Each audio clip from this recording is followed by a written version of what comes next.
Let the word go The forth. challenge, the opportunity to connect. The 1960s, a time of imagination and change, a time of anger and fear. The 1960s, a pioneering program called Challenge Good evening, ladies and gentlemen. that looked at our connections, our divisions, through the lens of shared values. For something real. 60 years later, we examine our divisions, our connections, our shared pains and successes in a new program called Challenge 2.0. In last week's episode of Challenge 2.0, we met 3 Western Washington residents here in the community of Mount Vernon.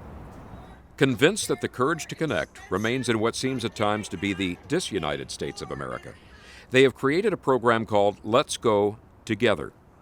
Already it has demonstrated it can create dialogue in the face of disagreement, connection instead of disconnection, and replace prejudice with understanding. This week, we meet participants possessing very different life experiences who unexpectedly found common ground. So we're grateful to our participants here for joining us, each of whom has taken part in a Let's Go Together program, and we're going to share those perceptions. I'd like to introduce you, Laith Rabia, and you are a member of the Mount Vernon Muslim community, correct? That's right. And then Evie Boykin, and you live in Anacortes, I believe, and you're a member or involved with the Jewish community up there. Yes. Sylvia Alvarez, and is it Triumph Teen Life Correct. Center? That's correct. We're going to hear more about that as well. And then, in a sense, our host today, because that's where we're taping, is Pastor Lori Cavender from the Salem Lutheran Church here in Mount Vernon. Yes. And thank you so much for letting us occupy your library, which is where we're taping this right now. Oh, you are most welcome here. As we begin our program, we know that the purpose of Let's Go Together is to draw people together from many different backgrounds, and we gave just a very brief sense of what that is. I wonder if each one of you could share with us, as you grew up, perhaps what is your most fond memory of your faith, your culture, your neighborhood? And Laith, you're sitting next to me, so I'm going to pick on you first. Could you share a memory for us? Sure, yeah, I'd love to. So I grew up actually in a more classical, secular American household. My father is an Arab. My mother, fully American of European descent.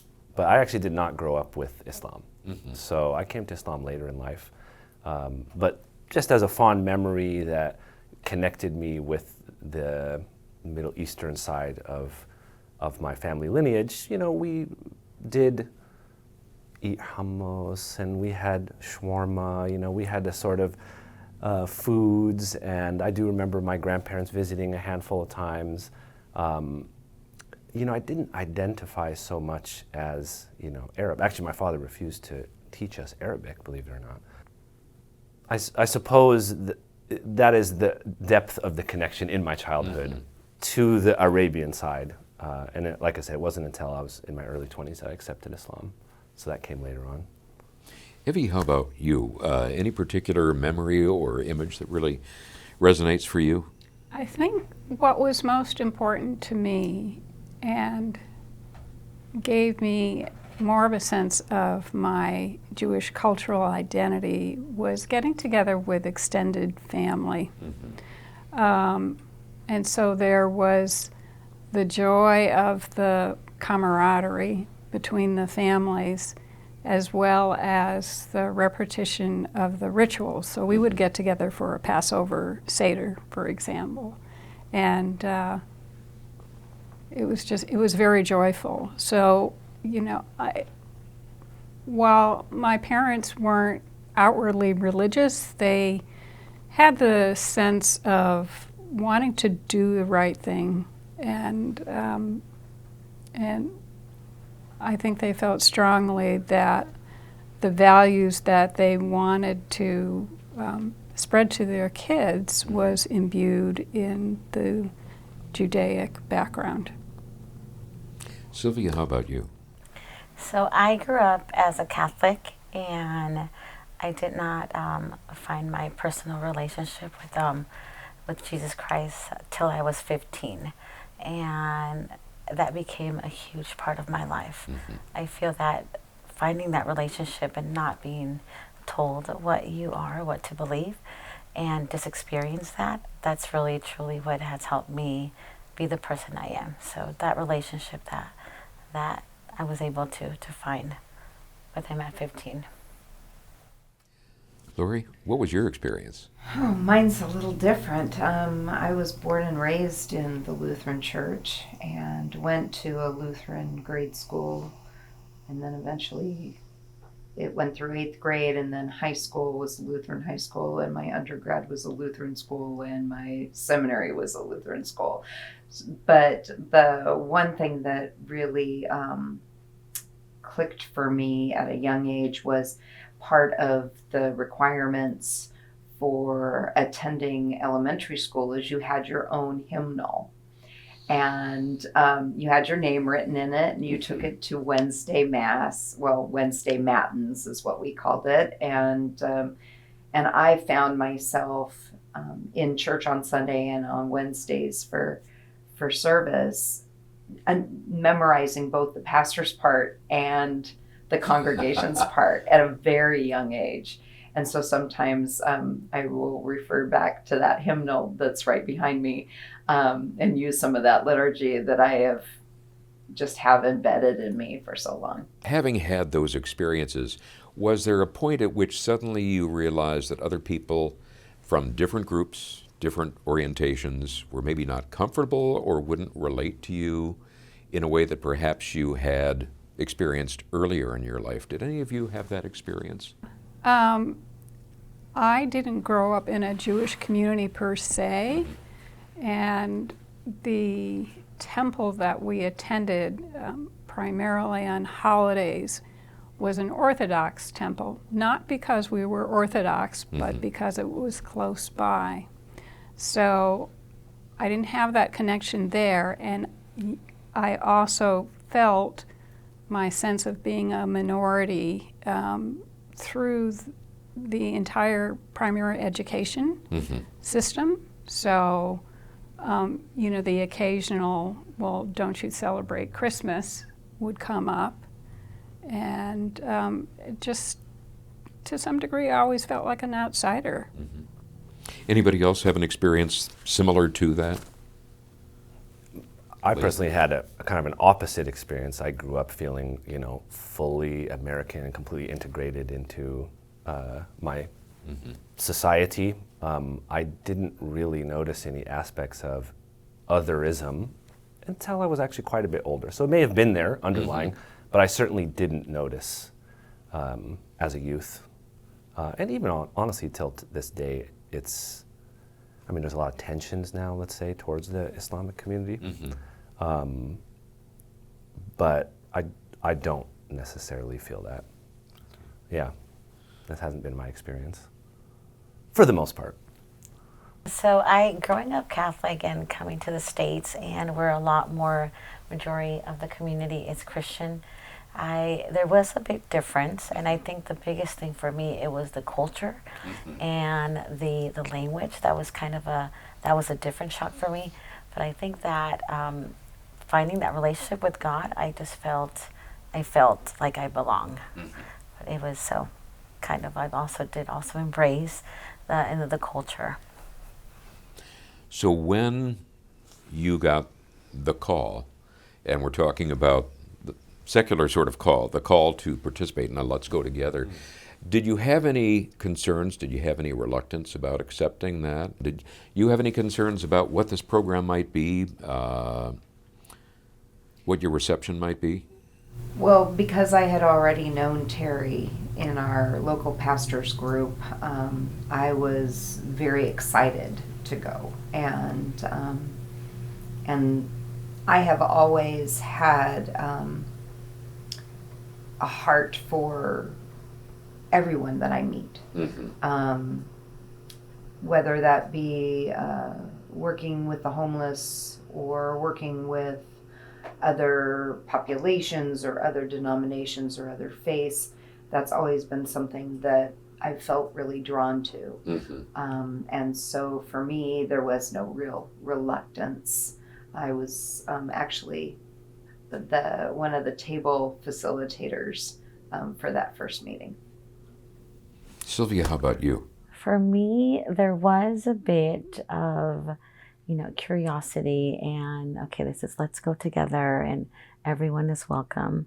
And there's so many times where you're invited and placed in positions where they tell you to be accepted. And majority of the time is they just want you to be there, but they really don't want to hear what you have to say. Uh-huh. And being a member in our community, it's so important for me to have a seat in these tables because I represent my community, the Hispanic Mexican families. And so for me, it was, okay, we're going to go to this program. We're being invited. So it was more to see, it was, okay, it's a true. Am I going to truly be accepted? Am I truly going to have a seat in the table? Are they truly going to want to hear what I want to say, what our culture has to say, what our people it's going through?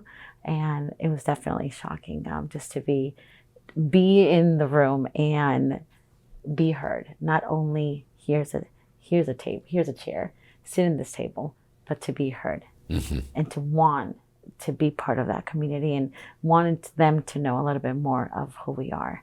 The fact that there had to be that concern in the first place, I think speaks to the need for this actual program.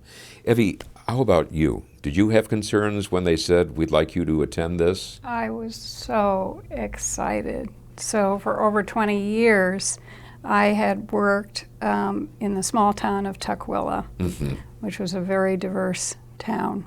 And I got to be an armchair traveler to many different countries and many different cultures. I learned so much, and I loved that experience.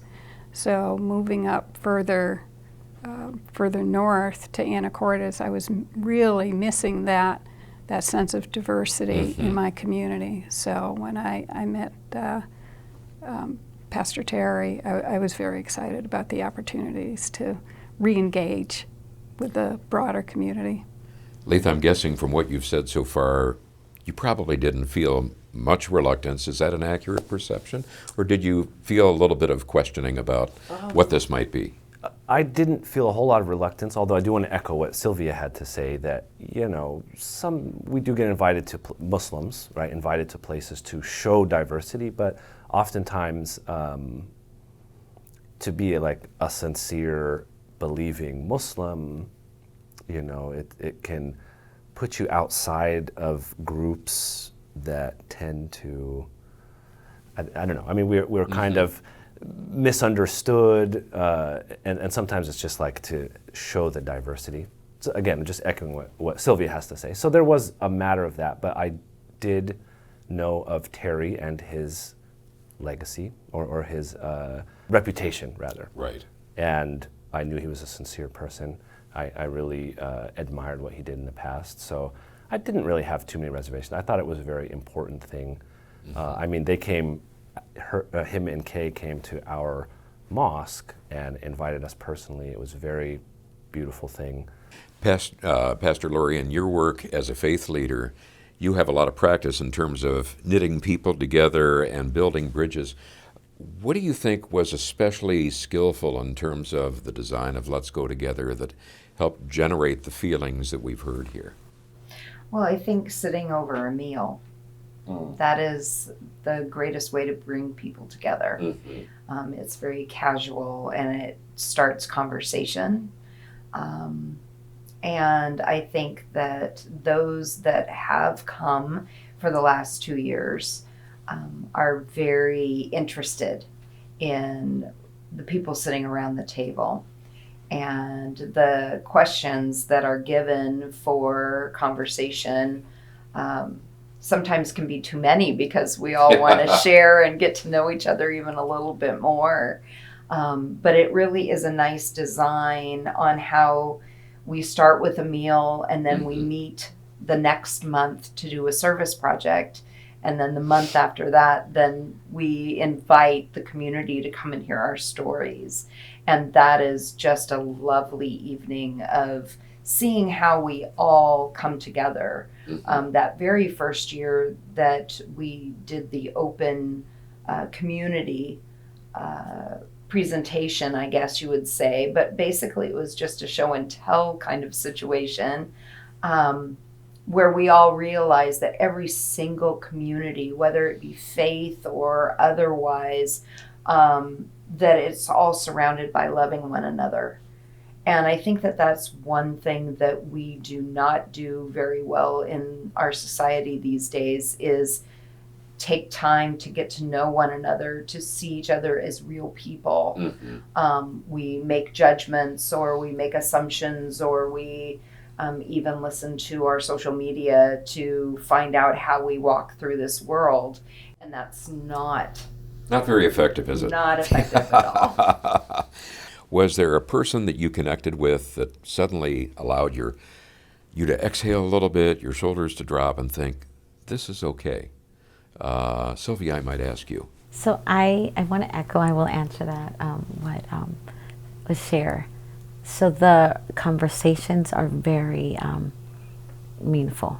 So you are sharing a little bit about your culture, about who you are, and the rest of the people that you're sitting with. They all have something to share, right? So it's really building that relationship.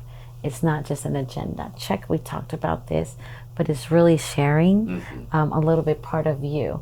So I think that in those conversations you're sharing a lot more. You're building that relationship. And your question, so yes, definitely. I feel that everyone, them finding or identifying the person to lead these groups, it's so important. So they make you feel, they really make you, they go out of their way to make you feel comfortable, but then they follow up with you. They care, they care for reals. So it's a real relationship that you're forming and that you're building, and just to come together to do the service group that you're doing, and you're also bringing and inviting other people that you feel that they would want to be part of it. So it's building a bigger community. Effie, what was your experience with that? I've always hungered for deep communication, and to be in a community where it's driven by openness and curiosity was such a joy. And that's what I found no matter who I met or talked to. Somebody wanted to share and somebody wanted to hear, and it was just a perfect balance. Now, I know there's the initial get-together, the let's go together, but then there's a service project that they design. Have you each participated in that? And how did that expand your experience? How did that redirect your perception, what you gained from this? Maybe tell us what the service project was. Our last one, I know you were there, That right? was, Yeah. yep. The bushes, right? Taking the bushes, and I think that there was so many different people in the community, but we were there for the same cause. We were all working together. You know, I got to meet a lot of amazing people. I was taking the weeds and just clearing so they could pull the roots of the bushes. And then we had a service project that involved, was it the Cedar Woolley Food Bank? To see how the operations worked there and to see the tremendous work that they do in the community. That was lovely. We also packed a lot. I can't remember the number, but we packed a lot of weekend bags, Lunch bags, to go right. back for kids. Yep. And that was a wonderful project. It actually turned into kind of a race to see which group could do more. fill more. So yeah, we had a really good time that first year. For people that might be watching and say, well, yeah, but what if I end up at the table with somebody with this background or this orientation or this identity? What would you say to them? And I'd ask maybe each one of you to offer up a thought. Sylvia, I might begin with you on that. What would you say to somebody that says, well, I don't know if I want to sit at the table with somebody with a different background than what I'm used to or what I'm comfortable with? To be willing to listen. Because after listening, then you would realize that we're just people and we have so much more in common that we know. Effie? Be curious.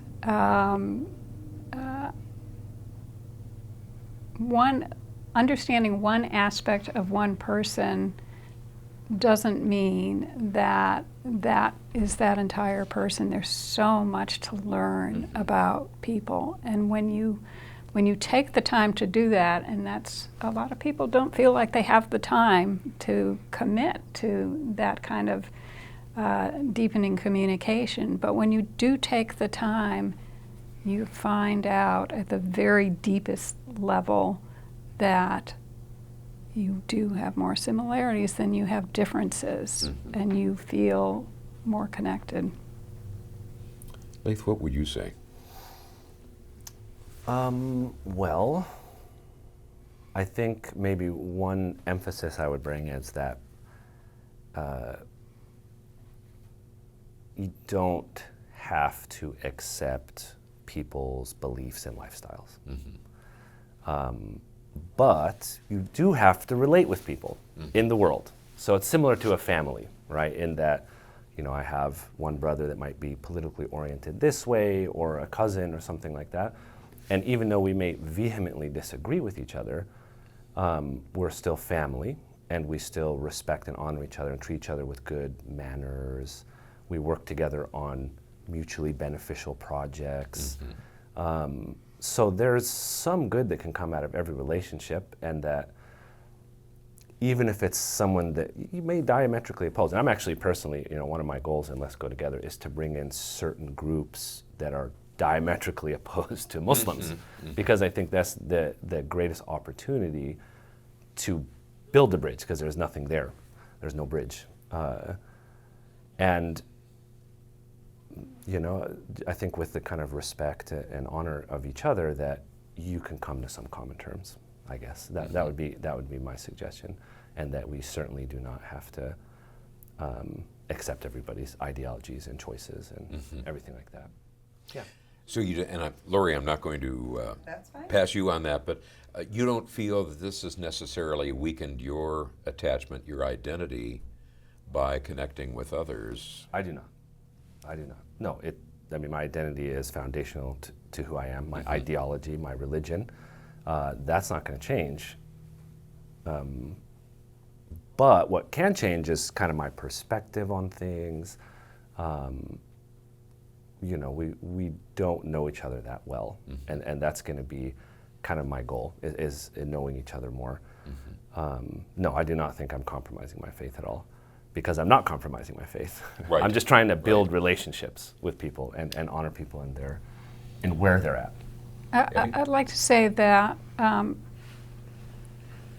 many feel that this country was founded on kind of a rugged individualism, and that you need to do it all by yourself. And we all recognize that however we got to where we were, whatever our successes were based on so many people helping out. And so that sense of interdependency, I think, is really important to share, that we really need each other, especially these days. We need each other in many situations, and the way you foster that is through building community. Sylvia, you're nodding. I agree. I definitely do agree. I think that understanding that a lot of us want the same thing, and we have different beliefs, but respecting each other, that's a big component. We have to, Benito Juarez said, el respeto ajeno es la paz, which is the respect of others, it's the peace. Lori, I'd ask you for your response to that, and I'd also ask you, what do people lose if they don't expand their boundaries a little bit? Good question. Well, I think the biggest thing is you miss out on some amazing people and knowledge from them and friendship and support. You also, with our diverse group of people that are a part of Let's Go Together, there's resources that other people have that we may not have. And so even just being open and saying, hey, I'm looking for a place that might be of assistance for my mom or my dad or whatever. And then you've got a whole room full of people that have resources in this community that they can share.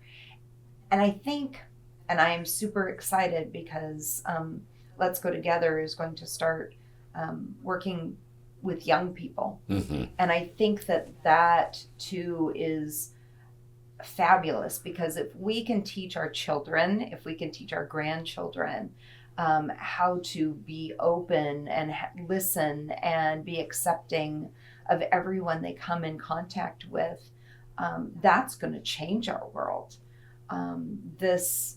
These thoughts and bigotries and feelings that have been brought out in past generations hopefully will eventually break away and no longer be there anymore, and the younger generation will work together in a way that we never have. I'll just say one thing, that I do know plenty of people who have not traveled, who have not put themselves out there to meet unique and diverse people, and unfortunately they tend to be extremely, I don't know how to say it nicely, but just plain old prejudice, you know what I mean, And fearful. Fearful. And to have to lead a life of fear is not a happy life. Exactly. So it's, I think that you can only benefit from seeking, the beauty of humankind around the world, in one way or another. Well, I thank each of you for participating in Let's Go Together, but also in this program. And it'll be interesting to keep track of what your future activities are on this and to see how it expands. So again, thank you very much. And our pleasure. Thank you. Thank you. And we thank all of you for tuning into this episode of Challenge 2.0, and we hope you'll tune in again next week.